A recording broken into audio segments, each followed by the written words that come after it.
magandang gabi ho ulit. Maraming salamat.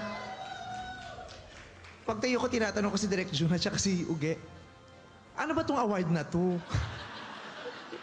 Special jury citation for what? For best dressed of the night? Special jury citation for best performance? Ganun ba yon? Ah, okay. So, salamat po.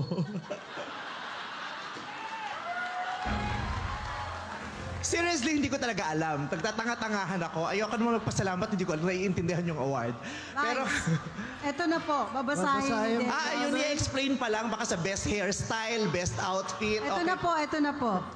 The jury of the 50th MMFF awards a special citation to a performer who has broken the ground and gone out of the familiar and comfort zone to prove his growth as an artist and tackle issues relevant to the contemporary society.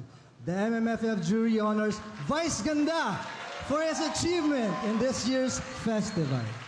Thank you very much! Oh my God!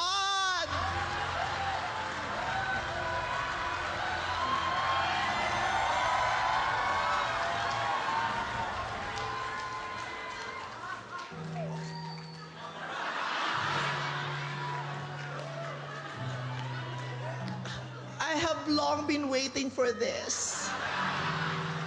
At last, finally, I am seen. Hindi joke yun. Hindi. Maraming salamat po sa pagkilala na yun. Thank you very much. Yeah, thank you so much. Tonight, I am seen. With this movie, with this project, I am finally seen. I have been participating at the Metro Manila Film Festival for years. This is the first time na meron akong award.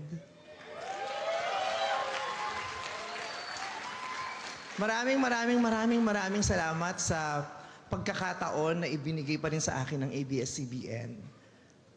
Sa mga panahon na hirap na yung kumpanyang kinabibilangan ko, pinipilit pa rin nilang gumawa ng magagandang proyekto, magagandang mga contents. At nagpapasalamat ako dahil sa mga pagkakataon na hindi na nila kayang gumawa ng maraming proyekto, maraming pelikula, maraming contents. Isa ako sa mga napipili nilang gumawa ng mga pelikulang ilalabas nila bawat taon. At maraming salamat kay Direk Jun Lana, binigyan mo ako ng ganitong istorya. Binigyan mo ako ng ganitong istorya na inaantay na rin ng marami.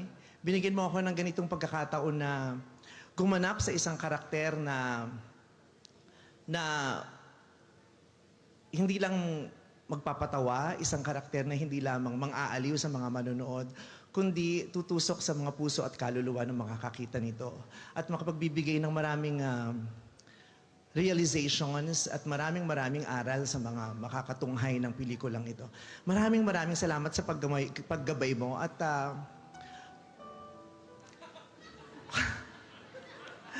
my God, dahabaan ko na kasi baka itong award na ito, ibig sabihin hindi ako magbe-best actor.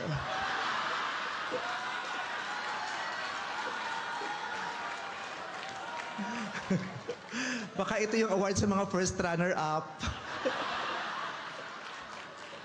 Yung baka sayang naman yung outfit at saka sikat naman siya, paakyatin na natin siya for star value of the moment. Pero special jury citation, maraming salamat sa pagkilala at sinashare ko to sa mga kapwa ko artista sa pelikulang to. I also share this to Eugene Domingo, who I strongly and absolutely believe also deserved to be at least nominated for the Best Supporting Actress.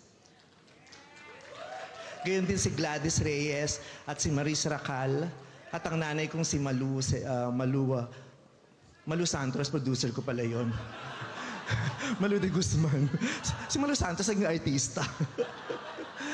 Maraming salamat po talaga. Hindi ko alam kung ano sasabihin ko, pero gusto kong i-share to sa nanay ko. Nanay, may award tayo, mabigat na mabigat. Meron ka na namang i-display at pupunasan at pagmamalaki sa mga kasama mo sa simbahan habang ipinagro-rosaryo niyo ako. At inaalay ito sa aking asawa na si Ayon Perez. Siya ang pinakamasaya dito.